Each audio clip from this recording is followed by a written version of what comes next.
is on display. One moment will forever change history. And that moment lies in wait. It waits for the bold, for the final lap, for the unforgiving second. That single moment waits at the Brickyard. The chance to capture that moment at the Indianapolis Motor Speedway only comes once a year for NASCAR drivers, and it's today. And we're so glad you've joined us for our live coverage of the 17th Brickyard 400. There's so much anticipation that surrounds a big event like this for the drivers now. They have to take that anticipation and turn it to focus, calm the nerves, and muster up the courage it'll take for the flying start through turn 1. And the desire it'll take to come out on top of this talented field and place that kiss on the yard of bricks. Let's go trackside. And now to say the most famous words in motorsports, the chairperson of the board of the Indianapolis Motor Speedway, ladies and gentlemen, Mary Holman George. Gentlemen, start your engines.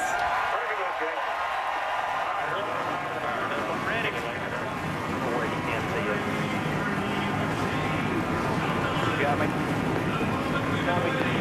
Well, let me know when they're getting ready to go. Your monitor belt's tight enough.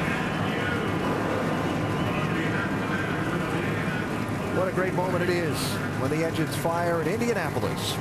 And as we get ready for the green flag, let's head inside the pagoda to a couple of men who know what it's like to win here, and one who's doing a special Indy double of his own. We go to Dale Jarrett, Andy Petrie, and Marty Reed. Gentlemen, take us away. All right, thank you, Alan. And I got to tell you, no matter how many times I'm privileged enough to be right here, the excitement level never changes. My meter is pegged. And I know for both of us, all three of us, it is special.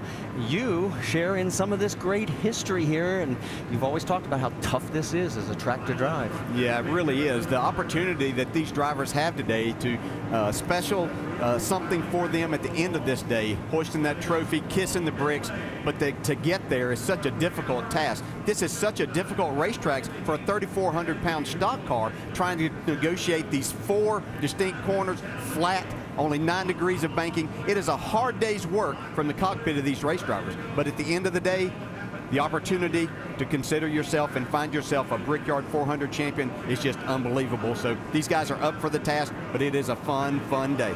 Andy, earlier this week, you said something I've never heard, a description about a track being pure.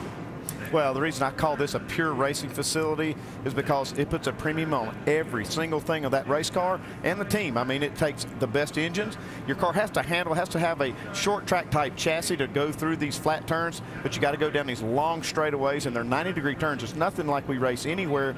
And the team, track position, so important that you can't give up an inch anywhere. And so I call it a pure racing facility because it demands excellence, and that's why you only see the best drivers and teams win here.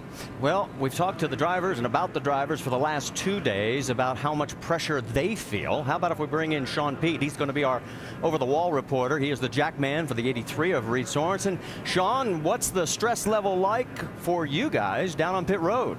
It's not as high as the heat level, but the guys are ready to go. You know, this is what we do, and you know, it's Indianapolis, so you know, there's added importance today because you know, this track's been around since 1909, so there's a lot of history and prestige here, and you know, you can't help but want to put your best foot forward today. Sean, you have a great day. Be safe out there. Appreciate it, guys. Thank you. All right, and our in-race reporter, you know, we talk about the enormity of Indianapolis. Well, for Clint Boyer and the other 42 drivers, it now focuses down in this narrow little closed cockpit, and we'll talk to our in-race reporter, Clint Boyer, next.